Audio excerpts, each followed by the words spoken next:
Governor. Hello, people. Welcome to Mindful Reality, the channel that covers reality TV and life from a mental health perspective. Yesterday, I caught up on a whole bunch of things. I was watching some basketball games, and I watched the end of Beast games, which is absolutely nuts. I haven't decided whether or not I'm going to do a recap of Beast games, but absolutely one of the craziest shows that I have ever watched in my life. Hi, Charicity. I just randomly one day was looking at my Amazon Prime Video, and I was like, Beast Games, what is this? From the first episode, I was like, this is absolutely insane. So the episode starts, and there's 1,000 people. It looked like Squid Games to me. And it was kind of Squid Games-ish, except there was a lot more money than Squid Games that was doled out to people, and it wasn't like a whole bunch of people. Like in Squid Games, it was like 456 people play, and one person walks away with money. This is like a lot of people walk away with money, but it depends on how much money and,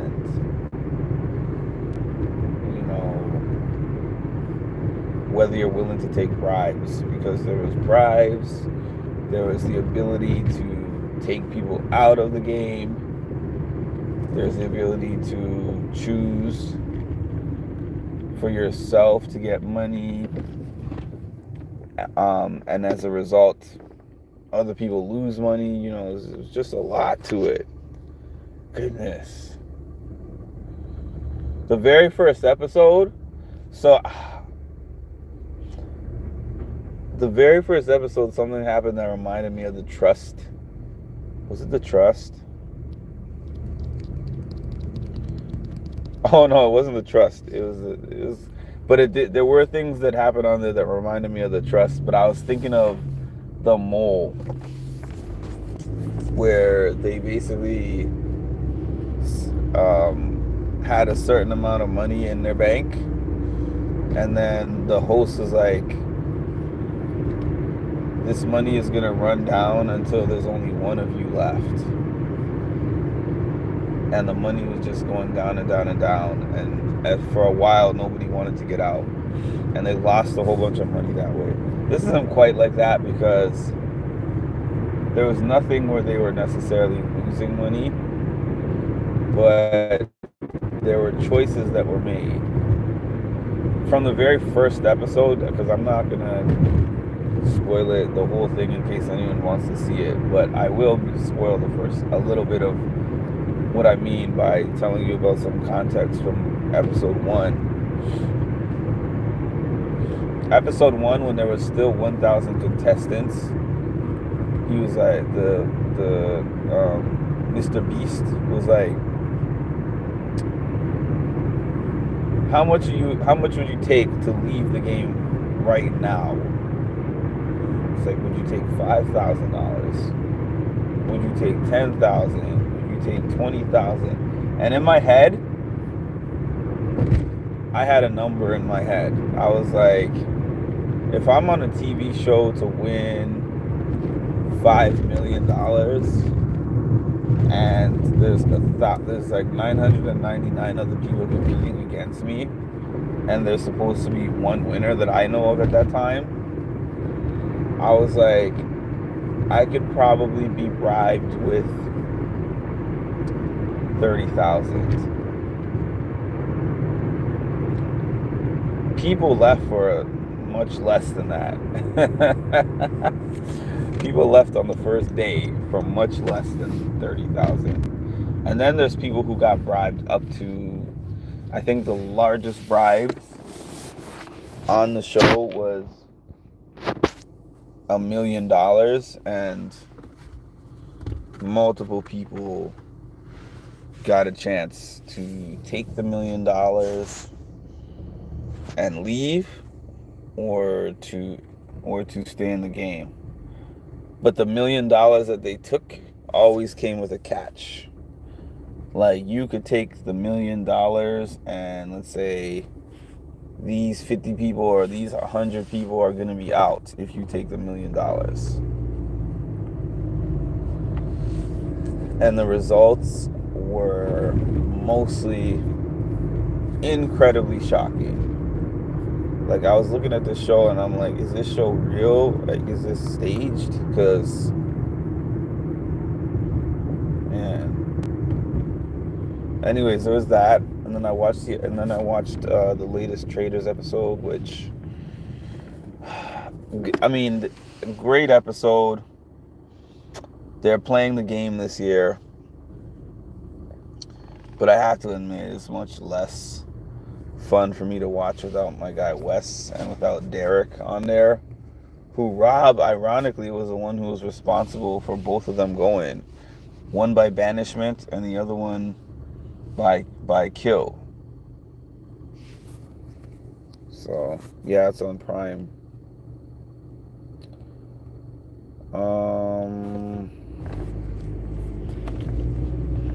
How long ago did it start? The whole series is out.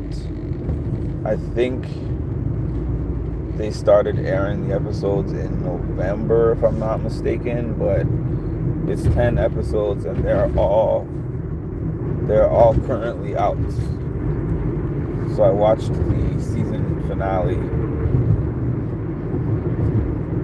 last night. Traders is good. It seems like they're kind of hot on the trail of Danielle. They left on a cliffhanger, as they tend to do.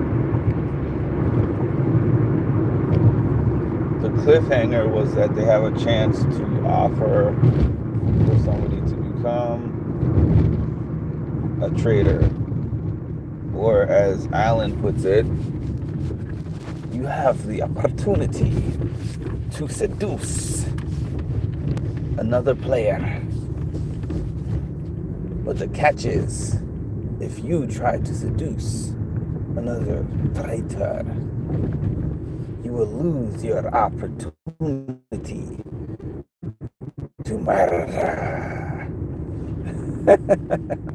I sit there and I'm like, how can you honestly sit in a room with Alan, listening to him talk like that, and not laugh? Because they probably have to do multiple takes. They probably have to do multiple takes for some of these Alan scenes. He is so funny, and he's always in character. He is so funny.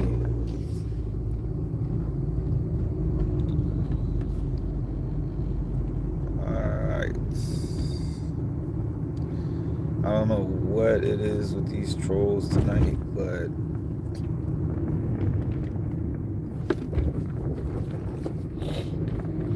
yeah, it's gonna be interesting. Like, I don't know this, but I feel like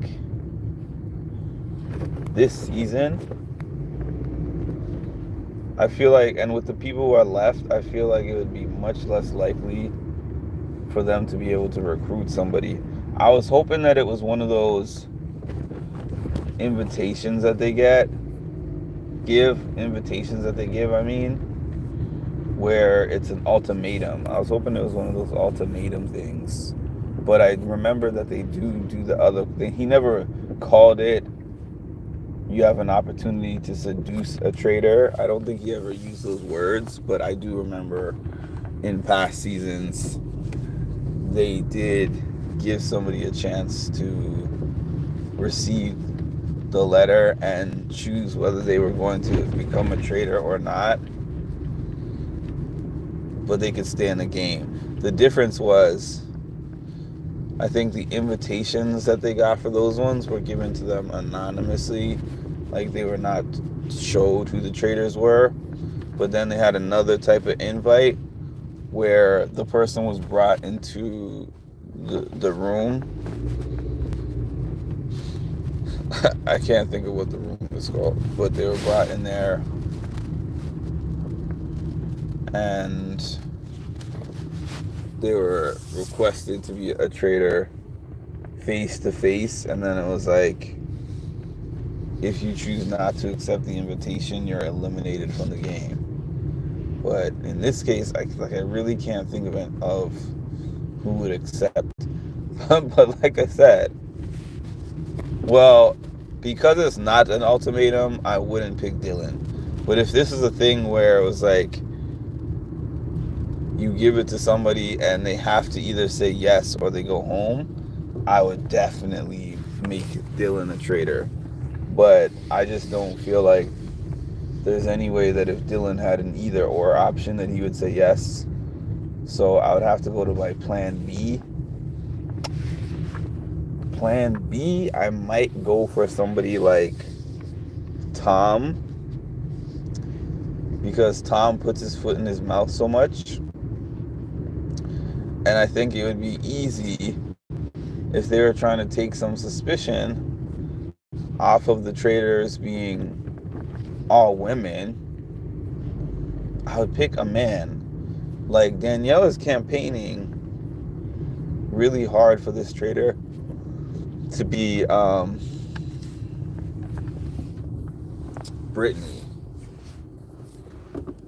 And Carolyn is like, I would be really stupid to allow you and Brittany to both be traders. I found that super. Let me see if this is on before I continue talking, because my YouTube has been going in and out.